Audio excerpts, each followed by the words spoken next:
नमस्कार. वैशूज किचनमध्ये आपल्या सर्वांचं खूप खूप मनापासून स्वागत आहे. आज मस्त असे आपण हेल्दी असे लाडू बनवणार आहोत. लहानांपासून मोठ्यांपर्यंत ज्यांना आवडतील आणि खायला पाहिजे, एक तरी खायला पाहिजे प्रत्येकाने. कारण का आत्ताच्या ज्या धावपळीच्या जगामध्ये आहे ना, काहीतरी एनर्जीसाठी वगैरे आपल्याला पाहिजे असतं, इम्युनिटी वाढवण्यासाठी पाहिजे असतं. त्यासाठी अशा प्रकारचा एखादाही लाडू वगैरे खाल्ला ना, तर तुम्ही खरंच खूप एनर्जेटिक फील कराल आणि लहानांपासून मोठ्यांपर्यंत सगळ्यांनीच खावा असा हा लाडू तयार होतो. कुठेही साखरेचा वगैरे वापर अजिबात नाही आहे याच्यामध्ये. साखरेचा नाही, गुळाचा नाही, कोणताही स्वीटनेस नाही आहे. नॅचरल स्वीटनेस जो असतो ना आपला, तो वापरणार आहोत आपण. तो म्हणजे खजूर किंवा मनुके.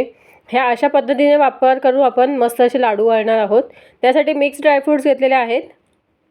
त्यामध्ये काजू, बदाम, हे चिया सीड्स आहेत, प्लस खारका आहेत, ज्या म्हणजे सुक्या खारका वगैरे असतात ना, त्या आहेत.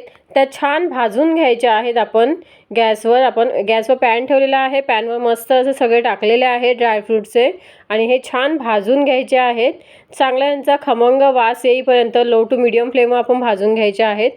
जर एकदम प्रॉपर भाजायला होत नसतील तर काजू बदाम वगैरे जे मोठे मोठे ड्रायफ्रूट्स आहेत ना, ते पहिले भाजून घ्या, बाकीचे नंतर भाजून घेतलात तरीही चालेल. मी व्यवस्थित सगळे भाजून घेतलेले आहेत, काढून घेतलेले आहेत साईडला छान भाजल्यानंतर. थोडेसे एक मोठा चमचाभर असे मेथीचे दाणे घेतलेले आहेत, तेही टाकणार आहे त्याच्यामध्ये. तेही पॅनवर मस्त असे ड्राय रोस्ट करायचे आहेत. मग म्हणजे त्यांचा कलर चेंज होईपर्यंत आपण त्यांना मस्त असं भाजून घ्यायचं आहे. बघा इथे कलर चेंज झालेला आहे, डार्किश कलर झालेला आहे. त्याच्यानंतर तेही काढून घ्यायचे आहेत. त्याचबरोबर मी एक चमचाभर असा ओवा घेतलेला आहे, तोही मस्त असं भाजायचा आहे. इथे आता ओवा भाजताना गॅसची फ्लेम बंद केलेली आहे, कारण का पॅन चांगलं गरम आहे, त्याच्यामध्ये ओवा पटकन भाजला जाईल. त्यासाठी इथे गॅसची फ्लेम बंद करून टाकलेली आहे आणि फक्त आपण ढवळत राहायचं आहे, जेणेकरून एकाच ठिकाणी तो जळला जाणार नाही. यासाठी आपण ढवळत राहायचं आहे आणि त्याच्यानंतर तोही आपण काढून घेऊया. आता इथे बघा, मी इथे बाजूला आता मिक्सरला लावायचं आहेत ना, मेथीदाणे प्लस काजू बदाम असे एकत्र केलेले आहेत. त्याचबरोबर बाकीचे जे खारखा, पंपकिन सीड, सनफ्लावर सीड्स जे आहेत ते वेगळ्या केलेले आहेत आणि हे आपले मनुके वगैरे, हे मिक्स ड्रायफ्रूट्समध्ये हेच जास्त असतात मनुके वगैरे, बाकीचे ड्रायफ्रूट्स तर कमीच असतात.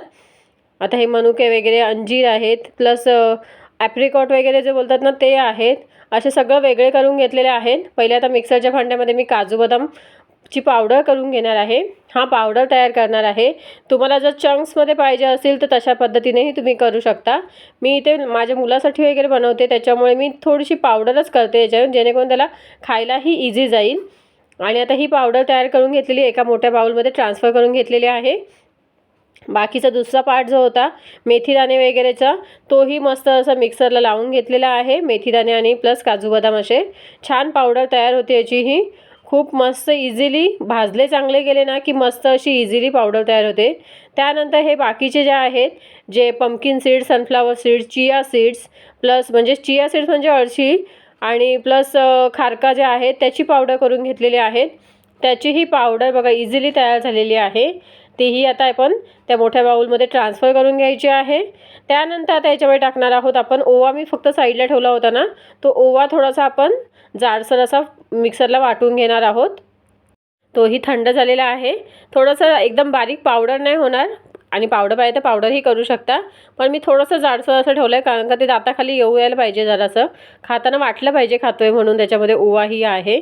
त्यानंतर आता आपण जे मनुके आहेत ना, काळे मनुके, बाकीचे दुसरे जे मनुके असतात साधेवाले, ते ॲप्रिकॉट जे आहेत ते सगळे आपण मिक्सरला फिरवून घ्यायचं आहे. त्याचंही असा पद्धतीने गोळा तयार होतो, तो काढून घ्यायचा आहे.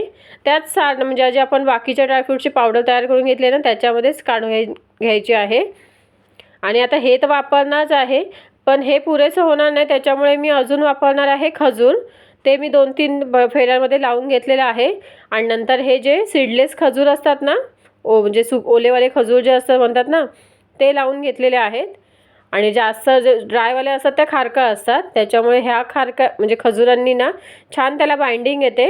आणि त्यासाठी मस्त असे तेही 1-2 फेरीमध्ये मी फिरवून घेतलेले आहेत, कारण का एका ह्याच्यात डायरेक्ट जात नाही. मोठ्या भांड्यात मिक्सरच्या लावलात तरी पटकन असं फिरलं जाणार नाही. त्याला ते पल्स मोडवर थोडंसं मिक्स करत राहायला लागतं आणि नंतर त्याला छान असं त्याची पावडर म्हणजे प्युरी जी सारखं असतं ना, ते करून घ्यायचं आहे. बारीक मिक्सरला वाटून घ्यायचं आहे. ते सगळं एकत्र केल्यानंतर इथे मी तूप ठेवलेलं आहे गरम करायला. जवळपास एक मोठा चमचा, जो आपला डाळीचा बाउल वगैरे असं डाळीचा चमचा असतो ना, तेवढा मोठा चमचा भरून मस्त असं तूप घेतलेलं होतं मी. आणि तूप छान मेल्ट करून घेतलेलं आहे गरम करून. आणि ते तूप आता मी इथे सगळ्या ड्रायफ्रूटच्या पावडरमध्ये टाकलेली आहे. आणि आता पहिले चमच्याच्या साहाय्याने आपण सगळं व्यवस्थित मिक्स करणार आहोत. कारण का जे आपण खजूर जे मिक्सरला लावले आहेत ना, त्याचे पूर्ण गोळे गोळे आहेत ना, त्या पावडरमध्ये छान मिक्स व्हायला पाहिजे, अशा पद्धतीने आपण मिक्स करणार आहोत.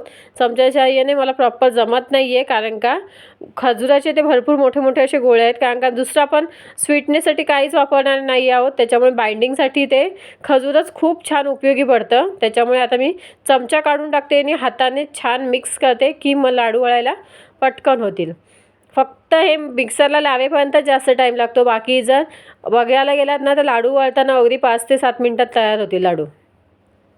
मस्त असे बघा एकजीव करून घ्यायचं आहे. पूर्ण पावडर जी आहे ना, ते आपण सगळ्या खारकांमध्ये, जे खारकाची पेस्ट तयार करून घेतली ना खजुराची, त्याच्यामध्ये खजूर मनुका वगैरे ज्यांची पेस्ट आहे ना, त्याच्यामध्ये व्यवस्थित मिक्स करून घ्यायचं आहे.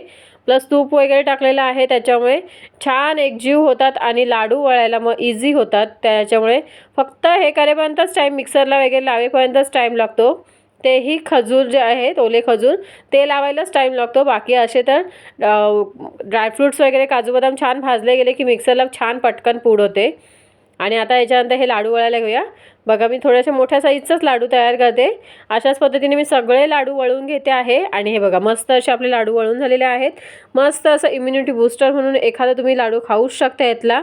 आणि हा आहे याचा फायनल लुक. बघा किती सुंदर आलेला आहे.